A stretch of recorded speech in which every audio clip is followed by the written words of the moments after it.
Thank you so much for having me. So I am from Etobicoke, and in addition to writing for outlets in the States, I've written for Chatelaine magazine, one of my favorite places, and I have a new op-ed coming out in the Globe and Mail, I think tomorrow or the day after. So you might see me in a few different places. I am a climate scientist, and the reason I'm a climate scientist is because of a class I took at U of T. So I was planning to be an astrophysicist. My dad was actually the science coordinator for the Toronto District School Board, so the apple did not fall far from that tree.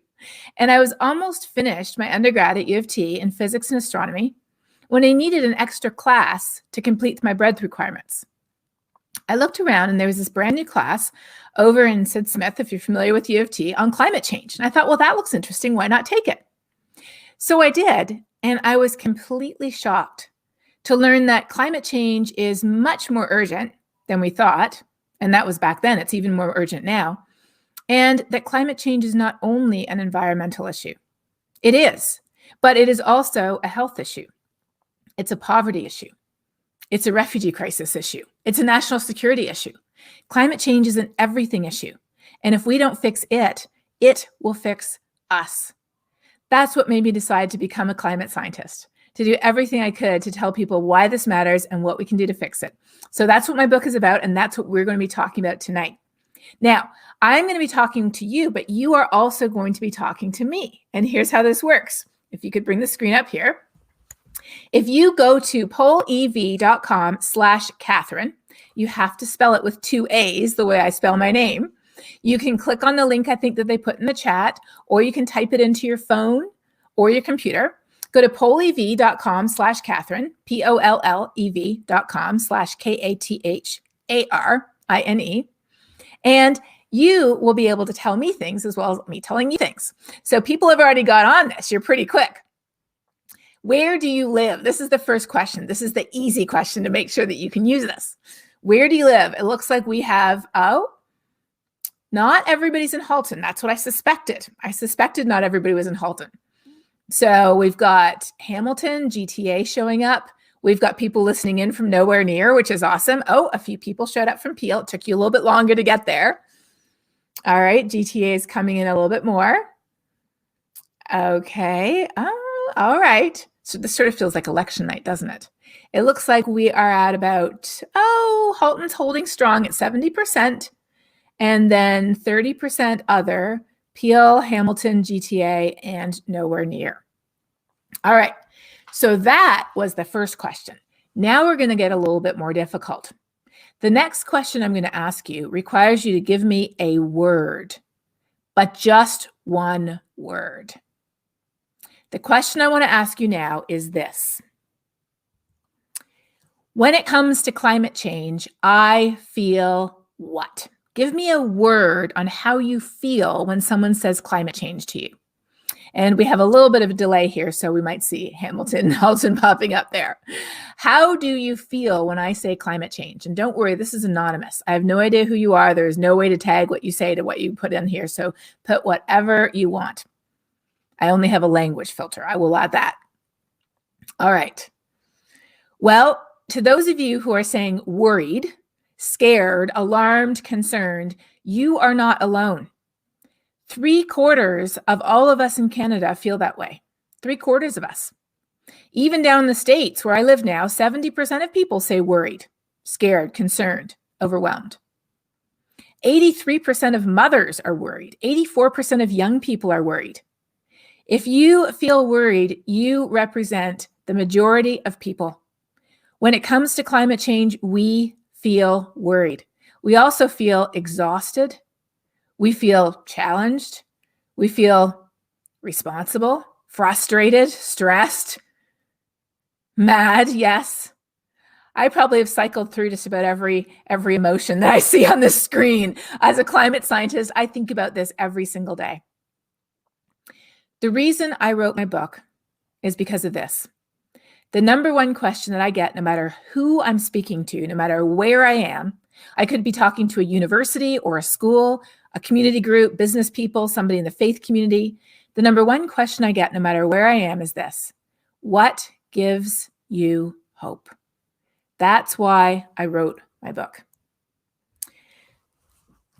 Let's start at the beginning. The book is called Saving Us. Why is it called Saving Us? Shouldn't it be called Saving the Planet? No, the book is not called Saving the Planet because, despite what you might have heard, it is not about saving the planet. The planet will be orbiting the sun long after we are gone. What is this about? It's about saving us.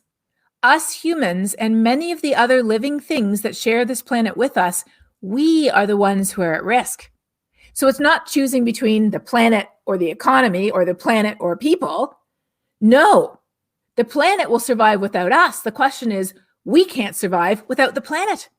That's why this matters. The planet gives us the water that we drink. And climate change affects that. It affects the air that we breathe.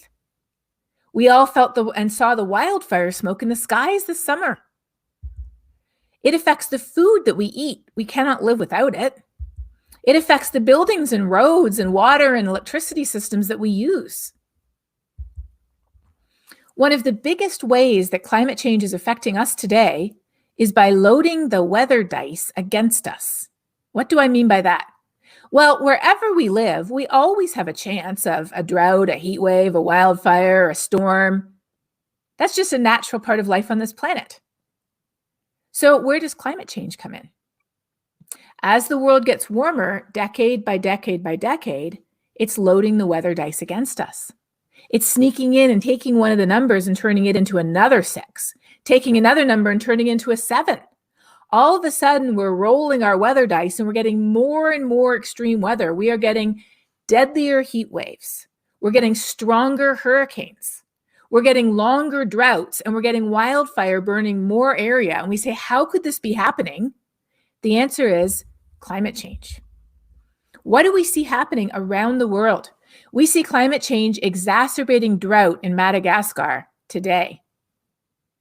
The United Nations World Food Program estimates that food insecurity is estimated to push another 14,000 people into catastrophic acute insecurity. And this number will double by the end of the year. What is happening here? Well, out west, we had a terrible heat wave this past summer. And we've crunched the numbers as climate scientists, and we found that climate change made that heat wave out west at least 150 times more likely than it would have been otherwise. Could it have occurred naturally? It could have, but it was 150 times more likely to occur because of climate change. Climate change is, as the US military calls it, a threat multiplier. In other words, it often doesn't create new problems. It takes problems that already exist and it makes them worse. Like what type of problems? Like some of the worst that we have. This article was written when people were being airlifted out of Afghanistan. And the situation in Afghanistan is the result of many issues. It was not caused by climate change. So where does climate change come in? It's a threat multiplier, making it worse. Let me just read a little bit of this to highlight it for you. Parts of Afghanistan have warmed twice as much as the global average. And in fact, Canada has also warmed twice as fast as the global average. Their spring rains have declined in some of the most important farmland. Droughts are more frequent, and they've seen punishing dry spells, the second in 3 years. See that? More likely. It would be facile, it says, to attribute the conflict to climate change.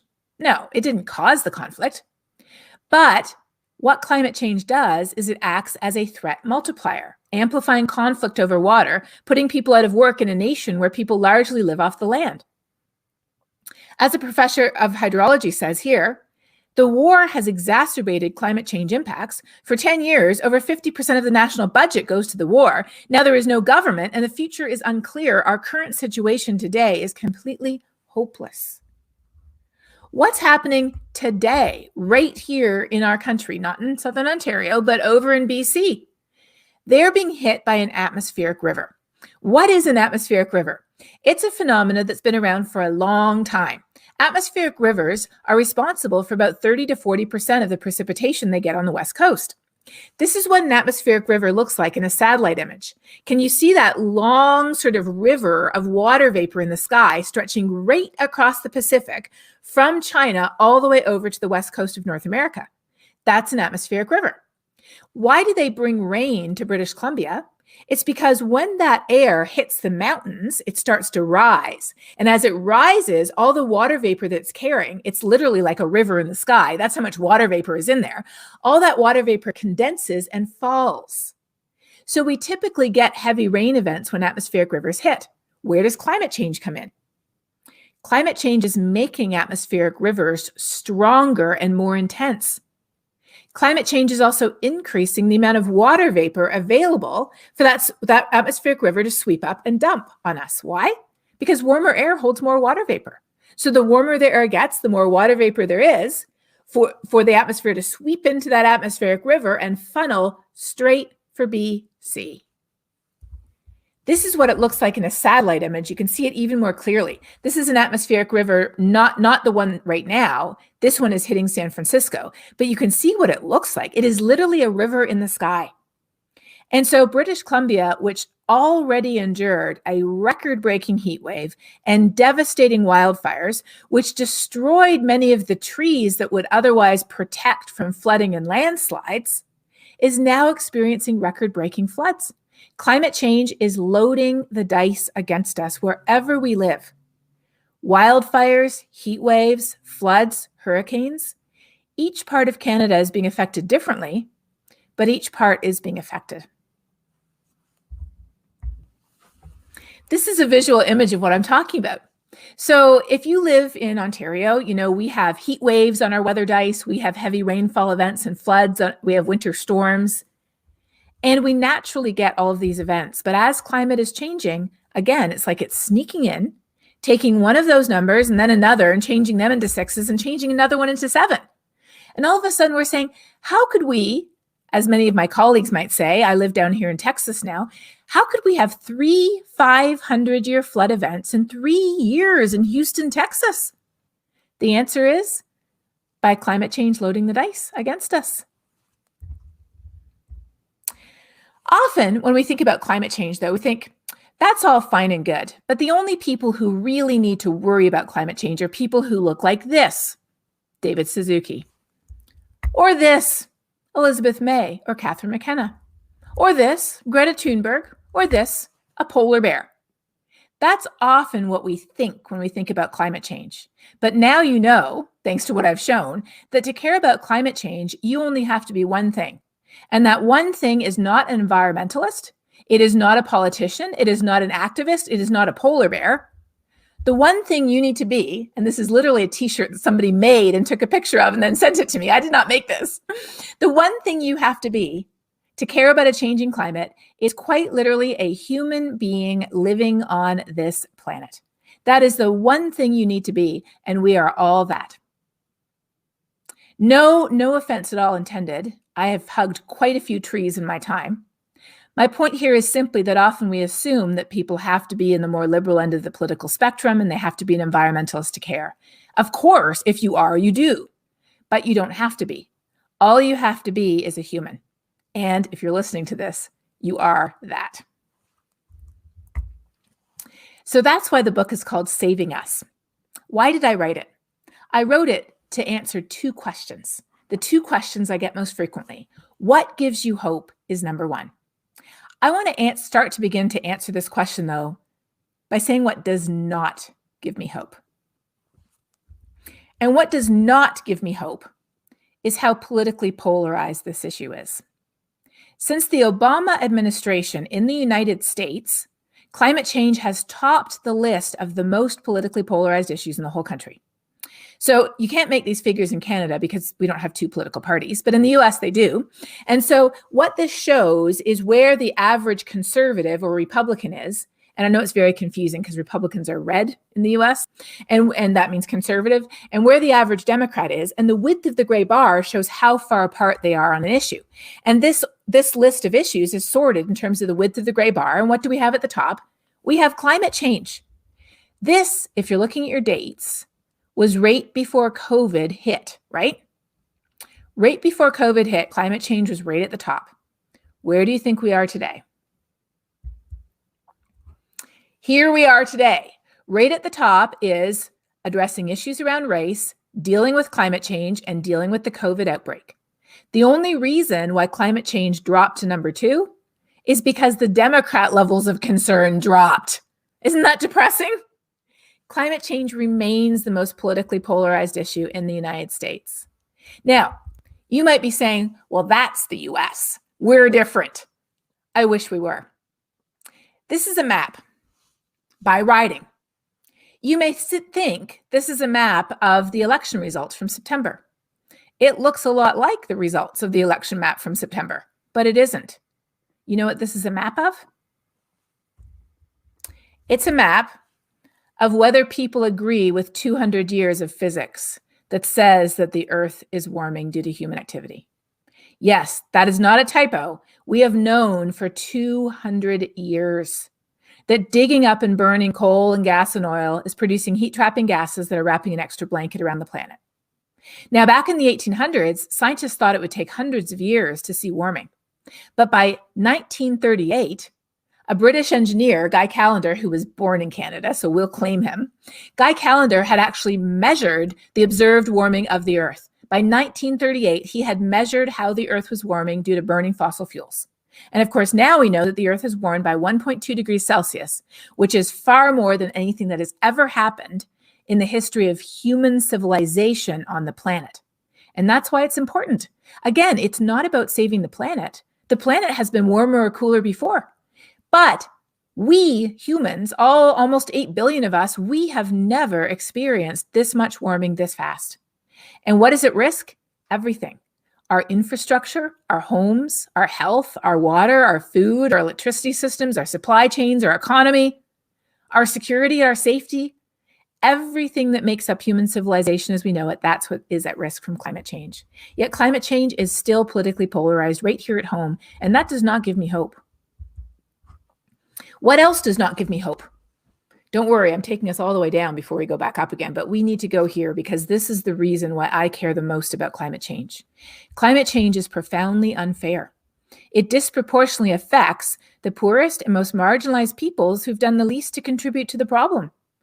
The poorest 50% of people in the world, some of whom live right here in Canada, the poorest 50% of people in the world have produced 7% of global carbon emissions. 7%. The richest 10% have produced half of the problem. So who's most affected by climate change? Women and girls, especially in poor countries. Indigenous peoples who have already lost so much. Marginalized neighborhoods. Where I live in Texas, when the ice storm hit in February, an ice storm that we know was more likely and stronger because of the Arctic warming causing the polar vortex to stretch, which opens the freezer door, so to speak, and allows all that cold Arctic air to pour all the way down the Rockies, all the way past Alberta, all the way down to Texas. When the Texas freeze engulfed the state, everybody lost power. Guess which neighborhoods got their power back on last? The lowest income neighborhoods, the ones where people didn't have insulation. They might have had cracked windows. They couldn't afford to buy a generator. They couldn't afford to go anywhere else. Climate change exacerbates the risks we already face today. And that doesn't just mean wildfires and hurricanes and heat waves. It means inequality. It means justice issues. It means racism. Climate change takes all the issues we struggle with today and it makes them worse. All right. So if that's the case, I'm the perfect person to ask what gives me hope because I am a climate scientist and I look at this every day. So what does give me hope? What keeps me going? What gets me out of bed in the morning? And you know something does because I'm here, right? First of all, I'm not talking about, often when I say hope, people get kind of upset because they're like, are you just saying that if we just assume everything will be okay like Pollyanna, or we just bury our head in the sand like the mythical ostrich, they don't really do it, that everything will be okay? No, of course not. If we just pretend everything will be okay, we'll just be slightly happier until it's all over, right? That's not going to fix anything. And that is not what I am talking about. Hope is not the guarantee of a better future. Hope is not positive circumstances. In fact, hope begins in a dark place. Hope is the small, tiny light at the end of a very long, dark tunnel that we look to and we strive towards and we fight for, knowing that there is the possibility of a better future, but it is not guaranteed. Real hope recognizes the risk. It's bad and it's getting worse. It accepts that success is not inevitable or even probable. But what hope does is it provides a vision of a better future, something to fight for, something to aim towards, a world where we see blue skies, clean air, clean water, plentiful food for all. Electricity is even more affordable. Equity issues are addressed. Refugee crises are a thing of the past. We don't have to worry about our homes flooding or wildfire engulfing our town or smoke in the air so our children can't breathe. A vision of a better future. That's what hope provides. And how do we get there? By fighting for it. This isn't just me, it's actually scientific. The Intergovernmental Panel on Climate Change, which issues those code red reports that you've probably heard about, the last one was in August, this is what it concluded. Every action matters. Every bit of warming matters. Every year matters, and every choice matters. The future is in our hands, and what we do matters today more than any time. One of my colleagues is named Katharine Wilkinson. She helped to put together a wonderful book called All We Can Save, which is a compendium of 60 women's voices on climate change. A few Canadian ones in there too. And she said something which I liked so much that I picked this quote to actually end my book. And it's this: "It's a magnificent time to be alive at a moment that matters so much. This is the moment that will be written about in the history books. In fact, it's up to us whether there will be history books. Again, it's not the planet that's at stake. It's human civilization as we know it. That's what's on the line. And it's up to us to save it." So why aren't we? Well, we often assume it's because people aren't worried. Remember I talked about this at the beginning? We say, well, I'm worried, but I don't think anybody else is worried. That's not true. The vast majority of us are worried. We are worried. Again, in the US where I live, 70%, in Canada, 75%, the UK, 75%, 84% of young people in 10 countries around the world. We're worried, but we don't know what to do about it. We feel hopeless and helpless. The word for that is efficacy. Efficacy means, do I think that if I do something, it can make a difference? Do I think that if we do something, we can make a difference? Our efficacy is rock bottom low. Why? Well, because we think, I'm just one person. What difference can I make, right? I mean, I'm not the prime minister. I'm not the minister. I'm not the CEO of a big corporation. I'm not a famous celebrity influencer. What am I supposed to do? And so we do nothing. But if we do nothing, then nothing happens. The first thing we need to do is realize what the truth is. So often we picture climate change as this giant boulder sitting at the bottom of an impossibly steep cliff with only a few hands, those hands I mentioned before, David Suzuki, Greta Thunberg, and the polar bears, maybe, with only a few hands trying to push it up, and it is not budging even a millimeter. And we think, why bother to add my hand to that boulder if it's not going to move anywhere? So we don't. Here's the truth, though. When we look around at all of the climate action that is happening, when we look at the fact that 90% of new energy installed around the world last year was clean energy, 90% during the pandemic. When I look at the fact that I live in the state of Texas, the Alberta of the United States, and it gets 23% of its electricity from clean sources, wind and solar. The city of Houston, the home of the oil and gas industry in Texas, has a climate action plan and will be meeting its Paris goals. The city of Calgary just voted to declare a climate emergency earlier this week. When we look around at what is happening with businesses like Microsoft declaring carbon negative goals, with cities like Chicago, Washington, D.C., Toronto, and Calgary having climate action plans, and Vancouver too, when we look at churches divesting from fossil fuels and schools making a difference and children leading the strikes, we realize that this giant boulder is not at the bottom of the hill. This giant boulder is already at the top of the hill. It is already rolling down the hill in the right direction. It already has millions of hands on it. I couldn't find a picture with millions of hands. If anyone would like to draw me one, I will take it. It's already got millions of hands on it. And if I add my hand, it will go a little bit faster. And if I encourage others to add their hands, it will go even faster. That is the definition of efficacy. And that is where we are today. Action is happening. It just is not happening fast enough. And when we add our hands to the boulder, it will go faster. I just got back from Glasgow, where the 26th Conference of Parties, that's what COP stands for, to the United Nations Framework Convention on Climate Change occurred. There was plenty to be disappointed over there. When you're trying to get every country in the world to agree by consensus, all it takes is one or two countries to say, oh no, I'm not going to sign that, to force them to change the wording. And that's exactly what happened. They had a pact that they were about to announce that where every country in the world agreed to phase out fossil fuel subsidies, fossil fuels are subsidized to the tune of $11 million US per minute. That far exceeds clean energy subsidies. So they agreed to phase out fossil fuel subsidies and phase out coal use. We've been using coal since the Middle Ages. Coal is the dirtiest and most inefficient way to get energy today. Air pollution from burning fossil fuels, including coal, is responsible for, again, almost 9 million premature deaths per year, almost double that of COVID each year. There is no reason for us to be using coal just looking at the health costs alone. They far exceed any benefits.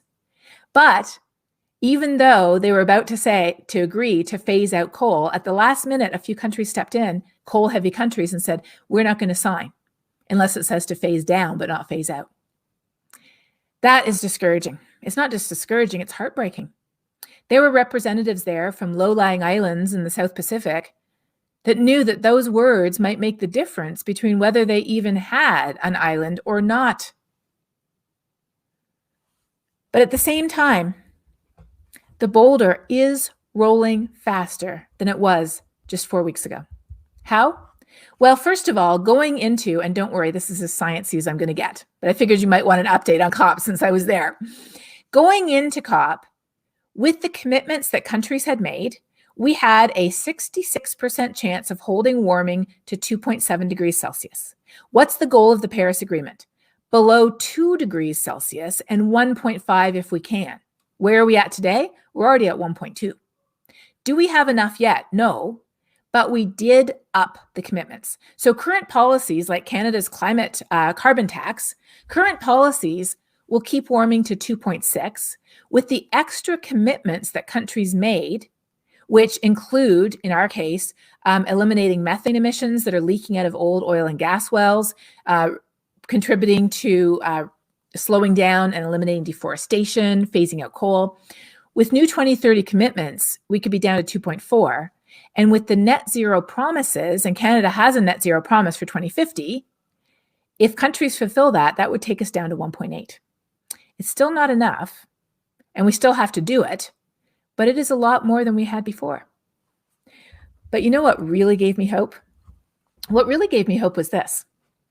Only about 10%, that's not an actual scientific term, that's just my guesstimate, but only about 10% of the people at COP were government and country negotiators. Who was everybody else? Almost anyone you can imagine. My favorite person was an 11-year-old youth activist from Colombia. His name is Fernando there. You can see him in the middle. He had such a smile. He just made my day. There were children and parents and grandparents. There were negotiators. Up in the upper right-hand corner, you see my colleagues from Nature United with the representatives from Gabon. There were big corporations like IKEA and the B Team and Amazon and Unilever and Nestle. There were people marching in the streets. There were Buddhist monks. There were the Secretary General of the World Evangelical Alliance. There were representatives of every religious organization and denomination you can imagine. Everybody was there because they understood that climate change is not an issue just for governments or just for environmentalists or just for polar bears. They were there because they understood that climate change is a human issue. So people came from all across the world. People came from every walk of life. People came from organizations, nonprofits, universities, students. Everybody came to COP because they knew that climate change is a human issue, and to care about it, you only have to be one thing, and that is a human. And that gave me hope because I got to see 100,000 hands on the boulder, literally, that week. And that was amazing. As Greta Thunberg says, the one thing we need more than hope, though, is action. Why? Because once we start to act, hope is everywhere.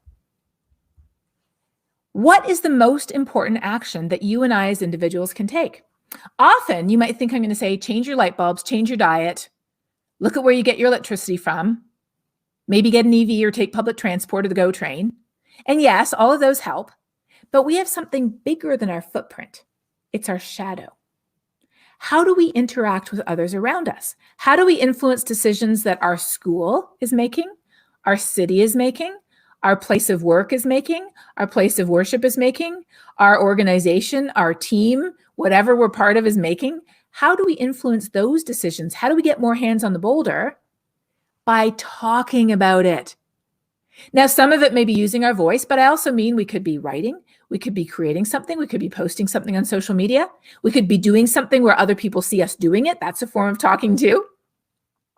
The most important thing we can do is talk about why it matters and how we can fix it. But you know what? We're not doing it.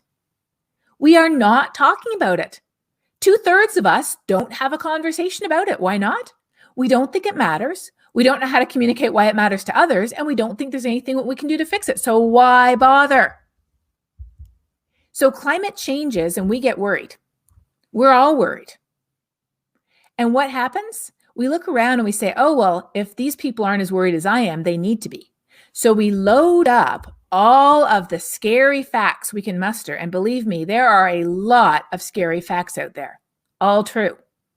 We load up on the scary facts and we dump it on people. But here's the thing. If we lack efficacy, if we don't know what to do with the information, our self-defense mechanisms kick in. And what happens is it paralyzes us. And we just sort of metaphorically pull the covers back up over our head and go back to bed, so to speak, because there's nothing we can do. And that's exactly what happens. When we share more and more scary data, people just reject it even more and inaction results. This is the way our brains are wired. It's nothing to do with climate change. It's the way we function as humans. There's a neuroscientist named Tali Sharot. She wrote a really good book called The Influential Mind. And in it, and I promise you, she is not talking about climate change here. She's just talking about how the human brain works. Here's what she says. Fear and anxiety will cause us to withdraw, to freeze, to give up rather than take action. And so climate just changes more. So that's why the second most common question I get, and the second reason I wrote my book, was this. How do I talk about this?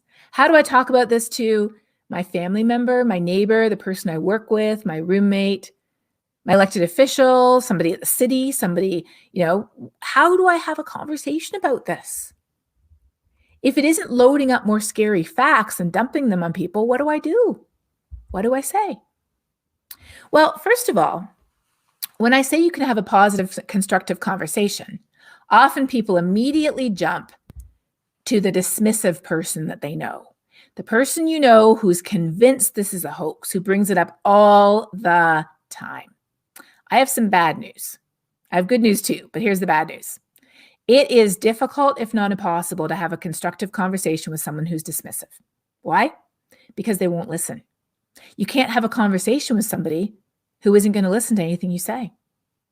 I've tried thousands of times, and I've concluded that it really does take a miracle to have a positive, constructive conversation with someone who's dismissive. But here's the good news. Most of us are not dismissive. We might be doubtful or disengaged. We might be cautious, concerned, or alarmed. But the vast majority of us, even though the dismissives are very loud, and believe me, I meet them on Twitter every day. And no, they are not all American. There is quite a few dismissives on Twitter who are from Ontario or Saskatchewan or Alberta. Even though they're very loud, they are only a small fraction of us. The majority of us, we can have a positive, constructive conversation with. How? By beginning from the heart. Beginning with something we have in common with people.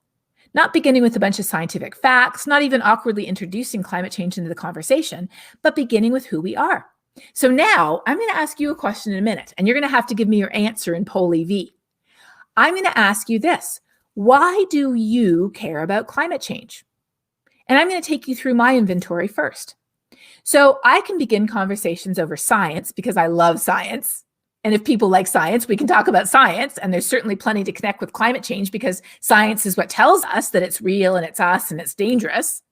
But I'm also Canadian, so I can talk about what we see happening in Southern Ontario, how our skies were choked with smoke this summer, how the place where I grew up, going to the cottage with my family, it is completely different. We see invasive species moving in, the lake is warmer, things are really different. I grew up in a house in Etobicoke that didn't have air conditioning. We didn't need it.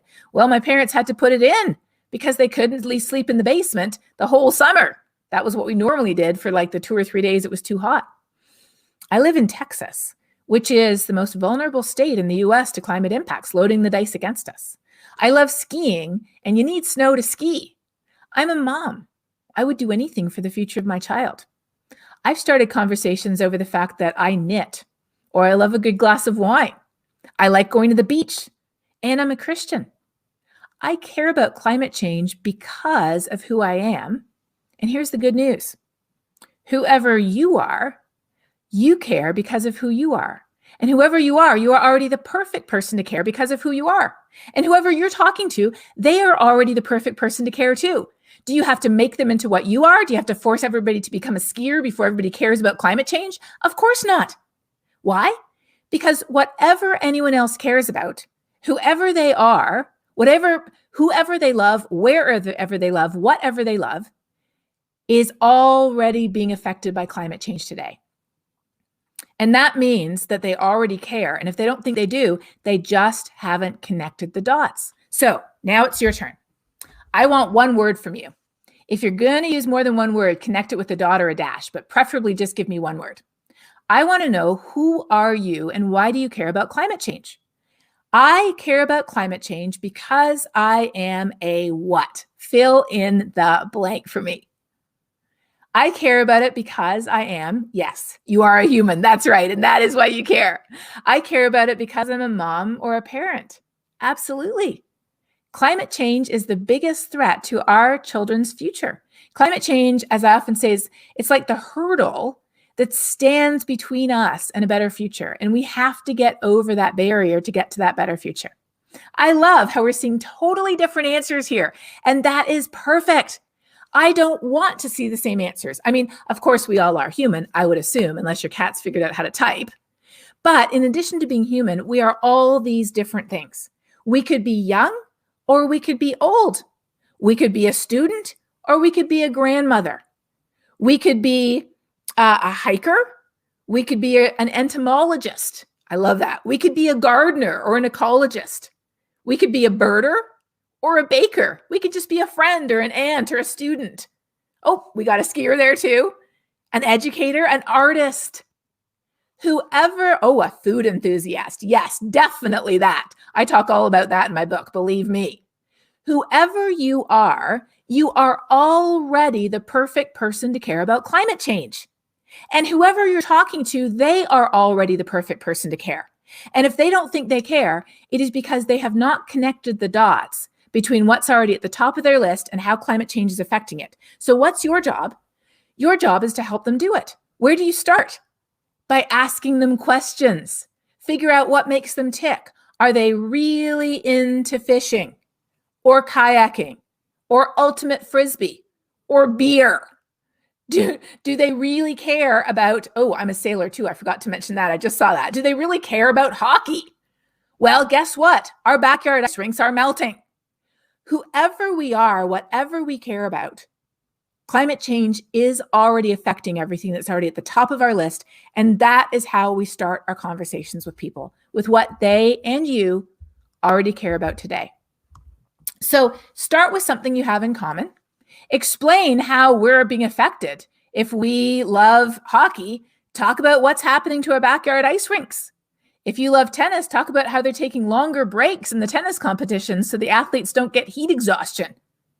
If you care about beer and wine, talk about how all these breweries have gotten together and issued a climate declaration to help protect their beer. Explain how it matters, and then we need to talk about what solutions look like. Real, tangible solutions. Some solutions might be things we can do ourselves.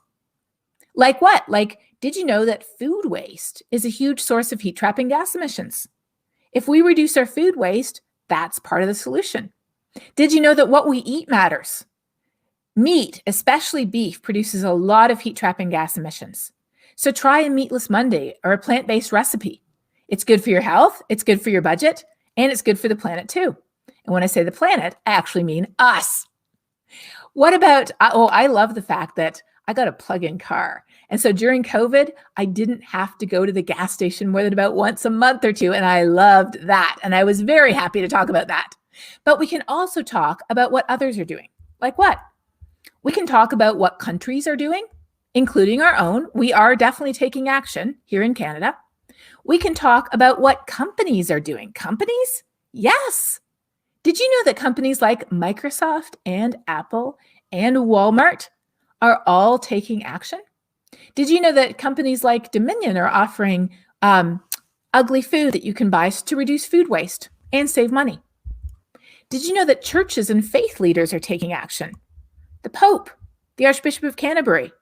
There are Muslim declarations, there are Hindu declarations, there are Buddhist declarations.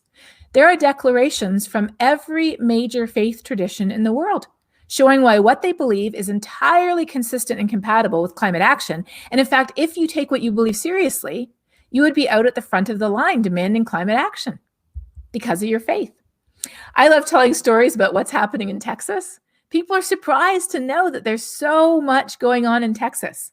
There's airports and army bases and entire cities being powered by clean energy. And you know, things are even changing in Alberta. Warren Buffett is backing the biggest wind farm in Canada, and they're building it in Alberta. That's some pretty good news. Young people are speaking out. If they're using their voices, can't we? Our own lives are changing. What we eat, how we get our energy, how we drive, how we transport ourselves, all of that is changing. And we can talk about all of that too. Most of all, though, I think I love talking about how the world is changing. In some of the poorest areas in the world where they don't have coal or oil or gas, but they have a lot of sun and they have a lot of wind. And so that's why, again, last year, 90% of new energy installed around the world was clean energy. And in my book, I tell stories about programs like Solar Sister that empowers women in sub-Saharan Africa by providing them with technology that they can sell to power their cell phones and their lights with the sun. There's so many amazing solutions we can talk about. And where do we start? We kick this all off. We catalyze this by doing the one thing that most of us are not doing, which is talking about it. So that's why when I did my TED Talk, I called it the most important thing you can do to fight climate change. And they're like, well, we already have TED Talks on diets and electric cars. And I said, no, what catalyzes change, what begins change is when we communicate it. That's what begins the change in our neighborhoods, in our families, in our place of work, in our schools, whatever organization we're part of. How are we going to do anything if we don't talk about it first? Talking is, to put it a different way, it's like it knocks over the first domino. And people might say, well, are you sure this works? After I wrote the book, we tried this out on social media. We made 4 short videos that began with values that conservative Republicans in the United States would share. The free market, national security, personal liberties, and Christian faith. Working with researchers at Yale University, we made these 4 short videos that began with something that Republicans would identify with, and then they put that out in real life on social media. And they tracked people's opinions on climate change in those districts. Guess what they found? Democrat or liberal opinions on climate change increased a little bit after they saw these videos on social media. Republican opinions increased twice as much. Why? Because they were hearing about climate impacts and climate solutions from a frame, from values, from perspectives that they already had that showed them that who they already were was the perfect person to care. It works. So climate changes and we get worried. What do? You don't load up on all the scary facts. Here's where you break the cycle. You share how it affects us here and now in ways that are relevant to us, all those things that you put on that Wordle that we did, and what positive solutions look like. People feel empowered and action results. And here's where our brain comes in. The human brain is built to associate forward action with a reward, not avoiding harm. So reframe your message so the information you provide induces hope, not dread. That's what we need to do. Is this enough? Well, I thought about this, and after I wrote my book, I wrote an essay for Time magazine. Is talking enough?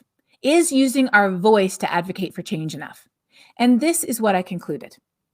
Change did not begin when the King of England just woke up one morning and decided to end slavery, or the President of the United States woke up one morning or got tapped on the shoulder by his wife and said, women should have the vote, or when the National Party of South Africa opted to end apartheid. That's not how change began. It began when very ordinary people of no particular power or wealth or fame, decided the world could and should be different. Who were William Wilberforce, Elizabeth Cady Stanton, Martin Luther King Jr., Nelson Mandela, and all the countless others whose names we don't even know, who shared and supported and fought for their visions of a better world? They were people who had the courage of their convictions, who used their voices to advocate for the systemic societal changes needed. Who were they? They were us. We ordinary people are the people who have changed the world before, and we are the people who can change it again. And what is our first step to doing that? Our first step is to use our voice to advocate for why climate change matters here and now in ways that are relevant to us and our lives, and to talk about what we together can do to add our hands to the boulder to get it rolling faster down the hill. So here's my last question to you, and then you get to ask me questions. I want one last word for you. Based on what you heard tonight, based on how you now understand how you can make a difference, every single one of us can make a difference. And in my book, I have so many examples of how conversations have made a difference. When it comes to climate change, how do you feel? Give me one word. How do you feel when it comes to climate change now? When you look at big corporations like Amazon, they have a climate action plan. Why? Is it because Jeff Bezos woke up one morning and decided that they needed to change? I can tell you it was not. It was because very ordinary people who worked for Amazon said, we can and we should be different. So whoever you are, wherever you work, you can have that conversation. Find out what your company or your business is doing. Find out what your university or your school is doing. Find out what your city is doing. Have that conversation. Because where do we find hope? We find it when we act together. And I love what I'm seeing here. Empowered. Exactly. We know what to do. We can make a difference. Let me tell you an Oakville story. Just before COVID, I was giving one of my last talks at the Meeting House, which is a really big church in Oakville. And I began from a Christian perspective about why Christians would care about climate change and talked about what we can do to fix it. And as I was standing there by the door listening to people walk out, I heard one woman say to her friend as she walked out, she said, I've always been worried about climate change. Can you identify with that? But I didn't know what to do about it. So I did nothing. But now I know what to do. I will start by eating the Christmas leftovers. That's how I'm going to start to take action. And that is absolutely what we can do. Just start with something, talk about it, and then look for others. Join up with others. Somebody else at that church started a green team or a creation care team at the church. Join with others, add your hands to the boulder, and together we truly can make a difference. I love this. Hopeful, empowered, inspired, determined, motivated, energized, and ambitious. I like that. Guardedly hopeful is totally fine because, like I said, a better future is not guaranteed. What will get us there? Us. It's up to us to save us. And so that's why I called the book Saving Us. All right, I'm open to your questions now. We have time for your questions, and here's how it goes. You write your question, and this time you can do the whole question. It doesn't have to have a single word, whole question there. You write your question here, and the fun part is this. You get to look at other people's questions, and you get to upvote the questions you most want us to get to. Yes. So go ahead and put in a full question here. And then even if you don't have a question, check out the list and upvote the questions that you most want answered, and we will get to those. All right. You can take my presentation off the screen and bring up Lisa, and we will start. Hello, Dr. Hayhoe. I'm excited to see the questions from our community rolling in. Me too. Do you have one that you'd like to start with? I am waiting for a response right now, so hopefully we'll start getting them right away. But you know what? I have a question, if that's okay, Katharine. Yes, go ahead. Katharine, my question is, if you were a resident of Oakville or Halton, say, what would be the number one thing you would do in our community? What's the number one thing? I know you told us, let's talk, let's have those conversations, but is there some one task that you think we should all get on board and work together on? Ooh, so I don't know enough about what you are and aren't doing because I know you're doing already amazing things. I don't know enough to tell you one specific thing, but I would say that with cities, and I do a lot of work with cities, I usually start by asking, what are you most concerned about? So are you most concerned about, vulnerability from flooding or extreme heat? Are you most concerned about people who can't put food on the table for their families or people who are living on the street? Are you concerned about air pollution? Are you concerned about getting youth engaged? Like, what are you most concerned about? So start with whatever you are most concerned about as a city, which you might think has nothing to do with climate change. But I can guarantee you it does. And I can guarantee you that there is a way that climate change is likely exacerbating the problem that you have. And I can also guarantee that there's a way that climate solutions can help make it better. Let me give you an example of things that happen in US cities a lot. And we have a bit of this in Toronto, but not as much as they do in US cities. So for years, low-income neighborhoods in US cities were redlined. Those are racist practices by banks and insurance companies that have led to low-income neighborhoods having, first of all, being located in flood zones, very poor air quality, close to landfills and garbage dumps and industrial pollutants, lots of concrete, no parks, no grass, no trees. And so when a heat wave comes along, those areas can be 7 or 8 degrees Celsius warmer, or I should say hotter, than wealthier neighborhoods in the same town. And there's worse air pollution and there's worse flooding. So simply greening a low-income neighborhood, planting trees and green spaces and parks helps with air quality, mental health, physical health, flooding. Oh, and it takes up carbon too, and it protects from heat waves. So I'm not saying that for Halton, but I'm just saying whatever the concern is for Halton, figure out what the top concerns are. And then I can tell you there will be something that you can do that address those concerns directly and help with climate change too. Amazing. I think we can do that. Thank you, Okay. Katharine. So I have a question here. Should I stop traveling by plane? We're all anxious to start traveling again, Katharine. So should somebody travel by plane? Mm-hmm. Well, there's no right answer to that because, again, it really depends. So plane travel produces a ton of carbon emissions. If you can avoid traveling by plane, do it. I stepped on the carbon scales myself about 10 years ago, and I was horrified to find out that my travel, and I'm not talking about going to like yoga retreats in Bali. I've never been to one of those. I'm talking about my travel to scientific conferences and to talk to people about climate change was the biggest part of my carbon footprint. So I decided that I was going to transition my talks to virtual talks before COVID. So before COVID, I was already giving about 85 to 90% of my talks virtually. And when I did go somewhere to give a talk, I wouldn't go to give one talk. I would go to give 5 or 8 or 12, or I think my record was 29 events in 1 week to maximize the carbon of that event. So most of our travel is actually business travel. And that's where we can have a huge influence. So if you work somewhere where people tend to travel, that's a great place to use your voice to say, hey, we're coming out of COVID and look at all the business travel we do. We figured out now that we don't need to do most of it. Maybe some of it we still need to, but most of it we don't.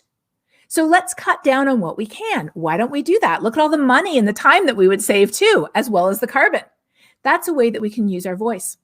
Google Flights has a new tool out that actually shows you the carbon footprint of all the different flight options. So you can pick your flights based on the ones that are lower carbon. I still fly though, and that's why I'm not going to tell anybody else that they can't fly. And here's why I fly. It's because I live 35 hours drive away from my family. All my family lives in Southern Ontario. And I've thought about moving home so I wouldn't have to fly anymore. But I realized that although I have a footprint, I also have a shadow. And my shadow is a lot bigger because of where I live in Texas. than it would be if I was one of dozens of great climate scientists in the Southern Ontario area, as opposed to living where I'm the only one in a 200-mile radius. So I do still fly, but you know what I do? I advocate for change. I email the airlines and I say, look at United Airlines. They're flying biofuel flights out of the LA airport. Why can't you do that too? Look at how they're implementing efficiency measures to reduce emissions and save money. Why don't you do that too? So I don't fly a lot, and I make every flight I take count, but I use my voice to advocate for change as well, because you know what? There are carbon neutral aircraft fuels that can be made from waste products that we would otherwise throw out. Why aren't we doing it? Well, in part because in the US, they don't have a price on carbon, and that would accelerate the technology. So using our voice in every way is absolutely essential in making personal decisions for us. And some of my colleagues have decided not to fly again, and some have decided that they do so to see their family, and some, like me, have decided we only do so once in a while. Those decisions are really important. Make them thoughtfully. That's the most important thing. And when you make them, use your voice to share with people why you made them and how people in your organization could also make a difference. Does that make sense? Makes perfect sense. Awesome answer. Thank you. Thank you. I've got another juicy question here. How do we depoliticize climate change? Oh, that is a good question. You guys are so good. These questions are awesome. So first of all, let's be clear that a thermometer does not give you a different answer, whether you vote purple, blue, red, orange, green, or any other color. The science of climate change has been known for decades and even centuries. And in fact, as late as the 1990s, when you asked Republicans and Democrats in the United States, you said, what do you think about climate change? You would get the same answer. What changed in the last 20 years? Not the science. What changed was it was deliberately politicized. Why deliberately? Because around about the 1990s was when we started to see the impacts of climate change here and now. Up until then, it had been a future issue. And if it's a future issue, we don't have to do anything about it. But in the 1990s, the chickens started coming home to roost. And believe me, we have a full complement of chickens right now, a full complement. And that meant that action was needed. What does climate action look like? Well, when you get down to it, it looks like this. 90 corporations are responsible for 2/3 of carbon emissions since the dawn of the industrial era. 90 oil, gas, and coal corporations. And many of those corporations are the richest corporations in the world. And so some of them made a very conscious decision that they would invest in muddying the waters, deliberately sowing doubt, attacking climate scientists, and I speak from personal experience here, and convincing people that climate change was not real and we did not need to do anything about it. So there is a very good movie that I recommend watching this weekend. It is called Merchants of Doubt. It is by a colleague of mine named Naomi Oreskes, and it's a book too, if you want to read a book. It's a very good book too, that explains how these oil and gas companies actually hired these merchants of doubt. Some of them came directly from the tobacco industry. You remember there was a whole thing over her, oh no, smoking doesn't cause cancer. Well, finally, they lost all those lawsuits. They had to put those warnings on the tobacco on the cigarette boxes. And then all those guys were out of a job, so they got hired by the oil and gas industry to muddy the waters on climate change. Merchants of Doubt explains how this got so polarized. So how do we unpolarize it? The experiment I talked about with Yale University, that with those short videos we did, showed how you unpolarize it. We began conversations with values that Republicans agreed on using messengers that Republicans identified with. They had a 2-time Republican congressman talking about free market solutions to climate change. They had the head of a libertarian think tank talking about personal liberties and how they're affected by climate change. They had a retired Air Force general talking about how climate change affects us and national security. And then they had me speaking from a Christian perspective, talking about how climate change matters if you take the Bible, or again, if you take any religious tradition seriously. Guess what? It depolarized the situation completely.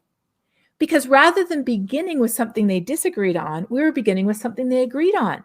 And if they were on board with the free market or personal liberties or national security, then they'd be like, oh, so you mean because of who I already am, climate change matters?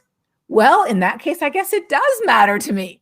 That is the amazing power of beginning from the heart rather than the head, beginning with something we share with people rather than something that divides us.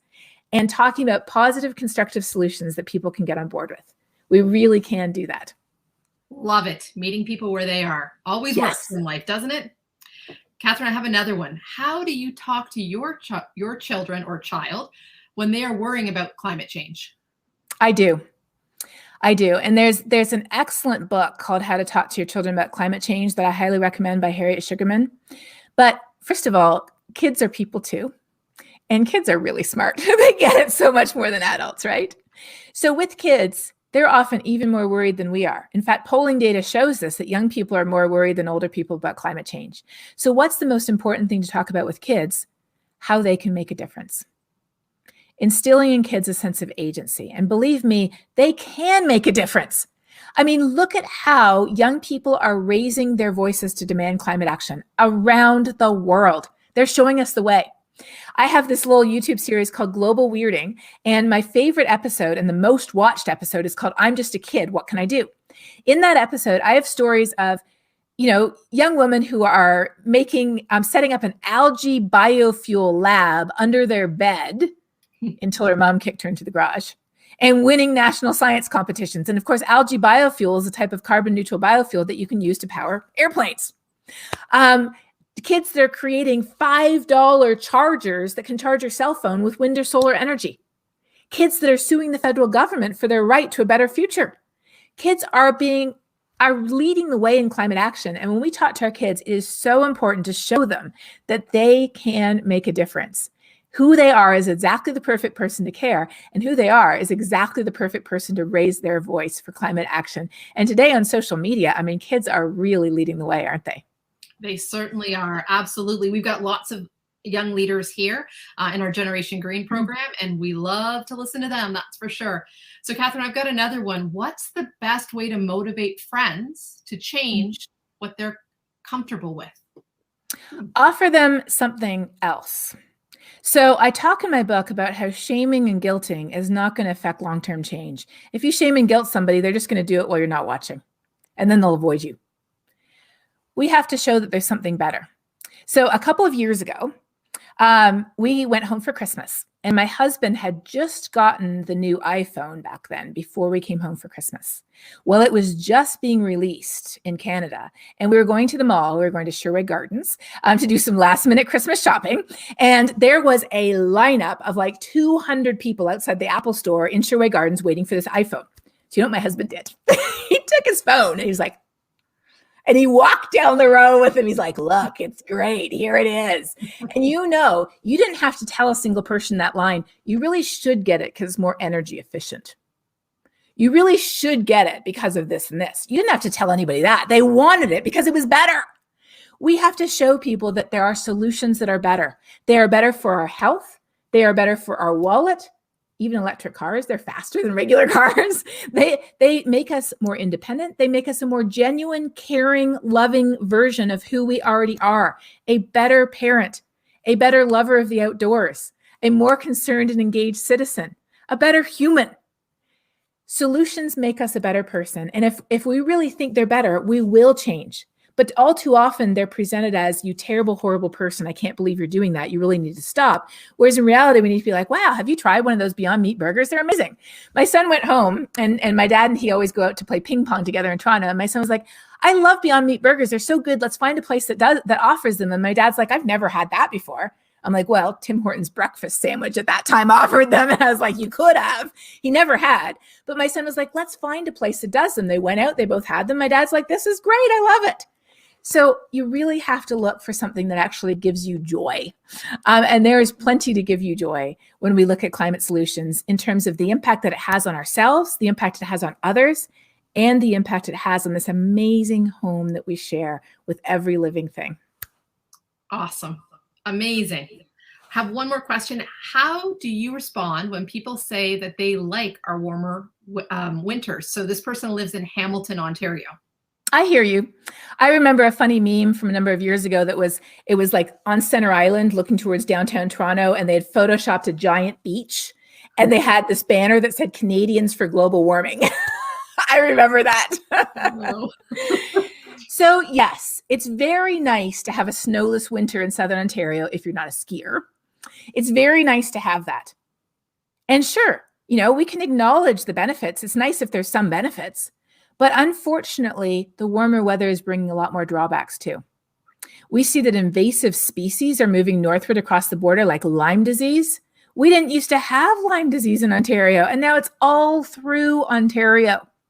We know that flood risk is increasing. We know that our crazy heat waves in the summer are getting worse and worse and worse. We know that climate change is costing us. From the wildfire smoke, again, that chokes the air that we breathe in southern Ontario, to algae blooms in Lake Erie as the water gets warmer and warmer. Yeah, it's nice to have warm winters and enjoy them for sure. But we have to realize that overall, if you look at this in a balance, overall, it is getting worse. Yeah. Katharine, I have another one here.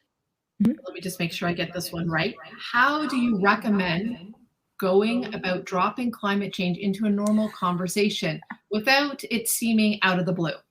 Oh, totally. So you might be picturing me sort of going up and accosting people on the street and saying, do you know anything about climate change? I don't do that. In my book, actually, though, I do have a story of someone out in Vancouver or Victoria who actually does that, but he doesn't accost them. He asks them a question. He says, on a scale of 1 to 10, how worried are you about climate change? And he gives people a question. What do I do? This is what I do. I prepare. So I know if we're talking about something, I know if we're talking about skiing, or if we're talking about living in Southern Ontario, or if we're talking about what's in the news with the flooding out in Vancouver, or if we're talking about wine, or if we're talking about a beach vacation, or if I'm talking about knitting, I love to knit. I know how that connects to climate change. How does knitting connect to climate change? Well, one thing you can do is you can knit the warming stripes. The warming stripes are one line for every year. And if it's a cooler than average year, it's blue. If it's average, it's white. If it's warmer, it's red. And as you can imagine, you can start in the 1800s, wherever you live, and you can go all the way through to today. And you can see it getting redder and redder and redder. And then you wrap that scarf around your neck, or you can actually get flip-flops. You can get a mask with the warming stripes on it. And then you go out and you don't even have to start the conversation. People are like, what is that? And you're like, thank you for asking. Let me tell you, this is temperature at the global scale, or for Ontario or for Toronto or for whatever. This is our temperature over the last 100 years. And they're like, oh my goodness, are you serious? It's like, yeah, look how much warmer it's gotten over here. So be prepared. Because once you start looking, climate impacts are all around you and climate solutions are all around you. And if you're looking for a way to start a conversation, most of it will just kind of come up naturally once you start looking. And in my book, I have tons of suggestions of how that happens. But be prepared with an interesting fact, like, did you know? People love did you know things. Like, did you know that 90% of new energy installed around the world last year was clean energy? That's pretty amazing. Did you know that atmospheric rivers are getting stronger, dumping more rain because of climate change? That's not so good, but it's something that we need to know. Did you know? Look at what Halton is doing. Actually, I'm going to put you on the spot, Lisa. Give me a did you know about Halton. Did you know that our community is incredibly educated and engaged in climate change? So we recently did a survey pre-COVID on what actions our local community were doing. And Katharine, it was outstanding. Folks knew that, they need to participate more in active transportation. They knew that they needed to eat less meat. They were interested in actually not taking airplanes as much. And they were really interested in looking at retrofitting their homes. So we have a great community that's super educated, super engaged. They're ready to lean in. They're ready to make the difference. So it's quite exciting. Oh, I love that. And I love that you mentioned efficiency, because efficiency we don't normally think about. Efficiency is sort of like the non-sexy solution. But we are so wasteful with our energy and our food, so wasteful, that simply being more efficient with our energy and our food, we can save money, we can save food, we have more food left to feed people who need it, and we help reduce our carbon emissions too. It's a win-win-win, and that's something that every community can do. 100%. So another question here is, what is the most important thing we need to urge our governments to do in conversations with them? Well, first of all, when you say governments, that's at every level. So that is the city, that could be the school district, that could be the CEO of your company. That is at the provincial level. And of course, it's the federal level too. What do we need to do? We need to just urge them to step it up. We in Canada are already doing some, but we could do more. And so our politicians respond to what they hear. So telling people at the city level, first of all, how do you begin? Begin with the politician especially, begin with something they care about and say, I really appreciate how you've already done this. Look at what somebody has already done and thank them for what they've already done. And then say, because we're both worried about this, something related to your city, your province, whatever it is, because we're both worried about this, we need to do more. Can we do more? Here's what we could do to do more. Or what are you thinking about to do more? I support you to do more. Start with saying thank you for what they've done so far, and then connect the dots to why we both care, and then ask them to do more. Sounds pretty easy to me. I think we can do it. I think we can too. Another question is, I get disheartened when I see comparatively few males engaged in climate action. Why is this, and what should we do about it? That's a really interesting phenomena. That's the first time I've been asked that question, but I have noticed that. Women in general are more concerned than men, but young people are more concerned than older people too. So when I look at the young people and the climate strikes and the Fridays for Future, I do see men there for sure. Absolutely, 100%. And when I'm in business communities often, I see more women than men, but I do see men in the conversation there too. So what can we do? Well, it's even more important then, if you are not as representative voice, to make sure that you talk about it and to make sure that you bring in and encourage others to add their hands to the boulder. So looking for who could help, who could join in, who could be part of it, inviting them in. And again, it's not about guilting people. It's about inviting them, because everybody wants to be part of the solution. We really do. But we just feel paralyzed, like we don't know how. Most people are worried, but we feel hopeless and helpless. So if you feel like there aren't people who are being represented, and there's a lot of people who are not, especially people who are just struggling to put food on the table, just struggling to pay the bills, they just feel like, why should I care about this issue? I mean, I'm just trying to survive day to day. They need help. But if we don't fix climate change, it's going to push them further and further and further below the poverty line, because climate change disproportionately affects the most vulnerable people. So with them, step up beside them, lend them a hand, and figure out how could we invest not just short term, but long term in their future. So whatever voices you see are underrepresented, keep your eyes out for how you might be able to include them in climate action and work together, again, for that better future for us all. Love it. Awesome, Katharine. Another question here is, what is the best way to address youth with eco-anxiety in our school? Students don't always see adults around them taking action or even doing the little things like recycling in the classroom. So I think this is a bit similar to the question we talked about before, which is how do we talk to our kids about it? Kids are much more worried than adults in general, but the antidote to despair is action. If we understand how bad this is, our natural reaction is fear, and it should be.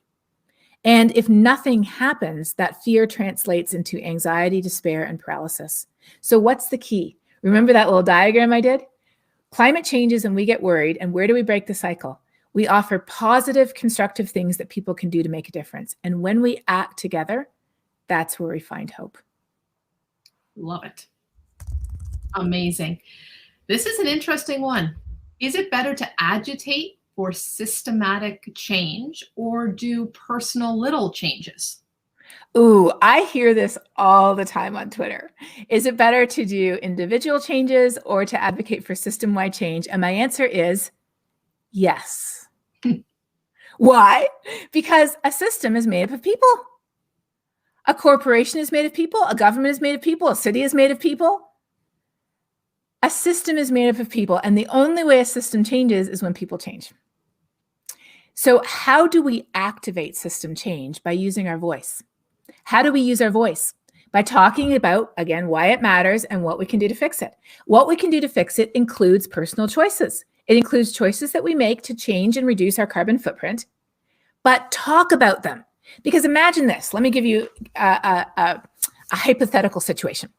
So imagine there's a young teenager who is really, really, really worried about climate change. She actually watched a national broadcast by a scientist talking about climate change and talking about how we are pushing far beyond our planetary boundaries and how if we don't fix climate change, it will fix us. And she was so worried that she emailed the climate scientist and she said, "What can I do?" She convinced her family to stop flying. That was their choice too. And because they lived somewhere, they didn't live in Canada, they lived in Europe where there were trains, so they could take trains much more easily. They stopped flying, they changed their diet, they reduced their carbon footprint as much as they could. And imagine if they had stopped there. Nobody would know who she was. She wouldn't have changed the system at all. Maybe a tiny, tiny, tiny little fraction due to our consumer choices. I mean, consumer choices do change the system a bit. But her impact would have been this big. She did one more thing. She took a piece of white cardboard and she wrote a few words on it, said "School Strike for Climate."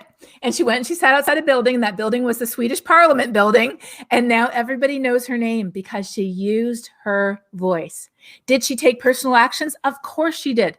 Why do we do that? Because we want to live, talk the talk and walk the walk. Nobody likes a hypocrite, least of all ourselves. I don't want to be a hypocrite. I take action myself. But I talk about it.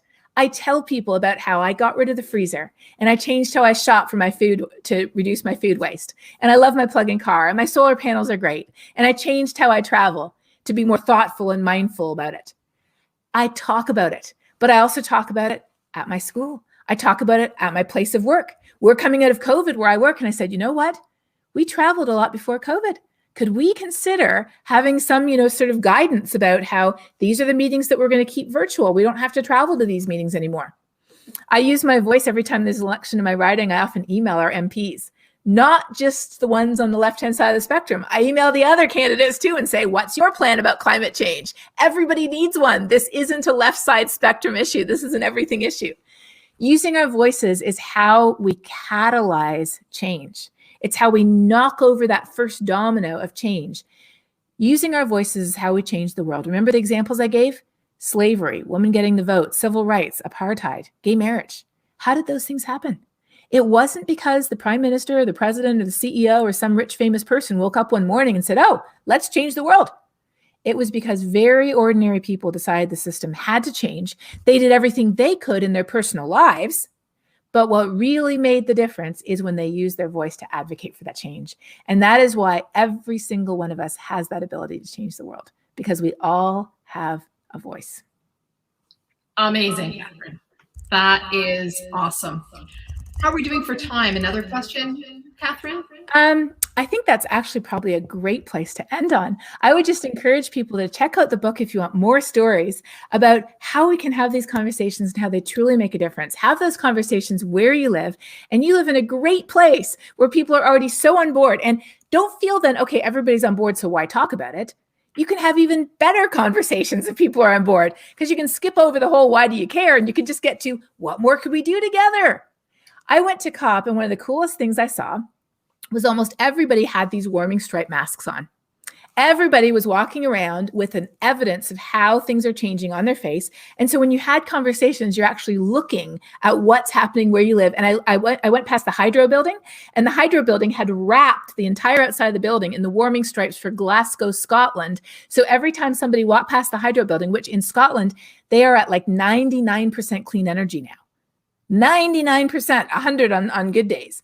Everybody knows that their power company is doing everything they can to cut emissions. And this is why, and they have the warming stripes right out there in front. So there's so many things that we can do to just keep the conversation going, and so many tips we can share. If you're doing something that you think is great in your personal life, at your school, at your place of work, your neighborhood, your church, wherever you are, share that information with other people and get it going even more.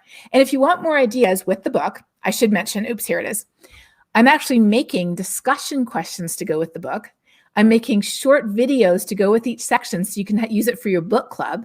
I'm actually, for the classroom, I'm going to make classroom activities and an annotated reading list so people can use it in the classroom. And all of that's going to be available free on my website, which is just my name, KatharineHayhoe.com, starting in January.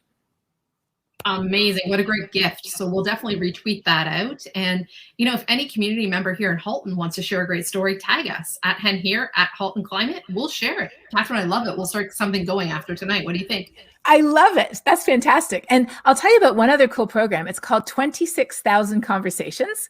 It's a program where when you've had a conversation anywhere in the world, you go to 26,000 Conversations and you enter your geographic location, your name, and where you had the conversation. And they're collecting conversations from all around the world. And you can go there and you can read about the conversations that people have had. 26,000 Conversations. Oh, we'll have to share that one. That sounds amazing. Yes. Well, Katharine, I just want to thank you so much